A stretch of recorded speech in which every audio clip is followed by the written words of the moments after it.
আসসালামু আলাইকুম। সাকিব আল হাসান এখনো ফুরিয়ে যাননি, সেটা গতকালকের ম্যাচেই বোঝা গিয়েছে। এবং সাকিব আল হাসান ফুরিয়ে যাননি এই কথাটা কেন বলছি, কারণ হচ্ছেন অনেকেই ভেবেছেন সাকিবের ক্যারিয়ারটা মনে হচ্ছে এখনই শেষ হয়ে যাচ্ছে। তবে গতকালকের যে গুরুত্বপূর্ণ একটা ম্যাচ ছিল, সেই ম্যাচে প্রমাণ করেছেন সাকিব আল হাসান কখনো ফুরিয়ে যান না, তিনি কখনো ফুরিয়ে যান না। তিনি গতকালকে IL T20 প্লে অফ ম্যাচে এবং সেমিফাইনাল ম্যাচে একবার দুর্দান্ত একটা ইনিংস খেলেছেন এবং দারুণ বোলিং করেছেন, এবং সেই দুর্দান্ত এবং বোলিংয়ের মাধ্যমে তিনি ম্যাচ সেরার পুরস্কারও পেয়েছেন।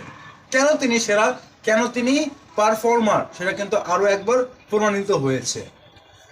দুবাই নাইট রাইডার্স নাইট রাইডার্সের সাথে খেলা ছিল মুম্বাই এমিরেটসের। মুম্বাই এমিরেটসের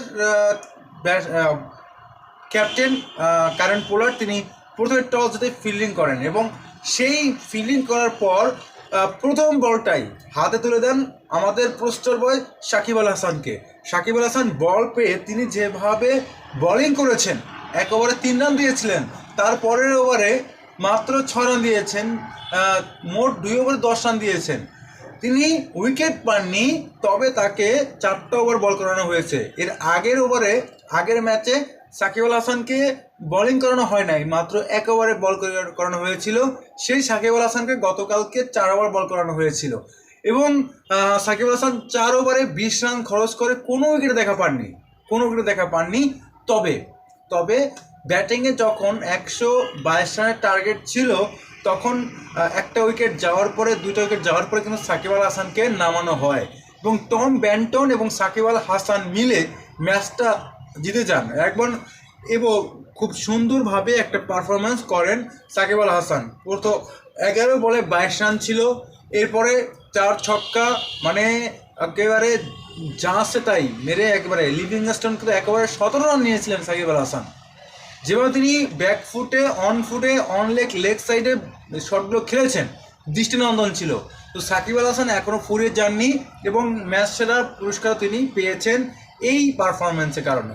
দেখুন, এইখানে ম্যাচ সেরা পুরস্কার কিন্তু আমাদের ওইখানে টম ব্যান্টনের কাছ থেকেই পাওয়া যায়। মানে ভেবেছিলাম যে টম ব্যান্টনেই ম্যাচ সেরা পুরস্কারটা পাবেন, ম্যান অফ দ্য ম্যাচটা পাবেন, বাট সাকিব আল হাসান তিনি 45 বার, মেবি এখন 46 বার ম্যাচ সেরা পুরস্কার পেয়েছেন। তো তাকে কেন দেওয়া হয়েছে? কারণ হচ্ছে তার ওই ইনিংসটা game changer of the innings ছিল, তার ইনিংসটা গেম চেঞ্জ করে ফেলেছিল একেবারে, যেই কারণে সাকিব আল হাসানকে ওই জায়গাটায় ক্যাপ্টেন নামানো হয়েছে আগে, এবং তিনি ওই কাজটা তিনি করে দিয়েছেন। এবং এবারে মুম্বাই এমিরেটসের যে দলটা, সেই দলে সাকিব আল হাসান যে কতটা কী ফ্যাক্টর তা গতকালকে বুঝিয়ে দিয়েছেন। তাকে man of the match award ঘোষণা করা হয়েছে, তিনি ভালো পারফরমেন্স করেছেন। এখন কথা হলো, এই সাকিব আল হাসানের এই পারফরমেন্সে নির্বাচকদের বাংলাদেশের ক্রিকেটারদের BCBর টনক নড়বে কিনা, আফসোস হবে কিনা যে এই সাকিব আল হাসানকে দরকার বাংলাদেশ টিম, সেটা অন্য কথা, রাজনৈতিক ইস্যু, ওইটা আমরা হয়তো বললে সমস্যা। তো যাই হোক, সাকিব আল হাসানকে নিয়ে আরও অনেক দূরে এগিয়ে যাবেন তিনি, এই আশা রাখছি। আপনার মতে গতকালকের ম্যাচে সাকিব আল হাসান কেমন পারফর্মার ছিলেন, তারা ব্যাটিং এনজয় করেছেন কিনা সেটা জানিয়ে দিবেন। ধন্যবাদ সবাইকে।